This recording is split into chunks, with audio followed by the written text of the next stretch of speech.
ایک دن رسول کریم صلی اللہ علیہ وآلہ وسلم نے حضرت جبرائیل علیہ السلام سے پوچھا، کیا فرشتے بھی کبھی ہنستے ہیں؟ تو حضرت جبرائیل علیہ السلام نے کہا، جی ہاں یا رسول اللہ، فرشتے تابوت پر رکھی اس عورت کی میت پر ہنستے ہیں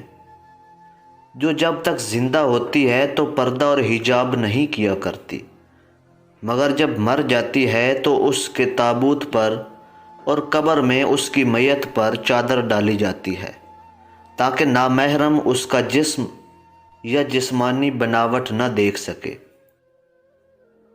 یہ صورتحال دیکھ کر فرشتے ہنستے ہیں اور کہتے ہیں کہ جب تک یہ عورت دیکھنے کے لائق تھی تو اس نے اپنے آپ کو پردہ میں نہیں رکھا، اور جب اس کی میت سے سب کو گھن آتی ہے تو اب اسے چادر سے چھپایا جا رہا ہے۔ اللہ رب العزت نے موت اور حیات کو اس لیے بنایا تاکہ وہ تمہیں آزمائے کہ تم میں اچھے کام کون کرتا ہے اور برے کام کون کرتا ہے۔ ہم میں سے جو بھی اس امتحان میں پاس ہو گیا اور اپنے گناہوں سے سچی توبہ کر لی تو جان لیں کہ اللہ رب العزت بڑا رحیم ہے، وہ یقیناً اپنے اس بندے پر اپنا رحم و کرم کرتا ہے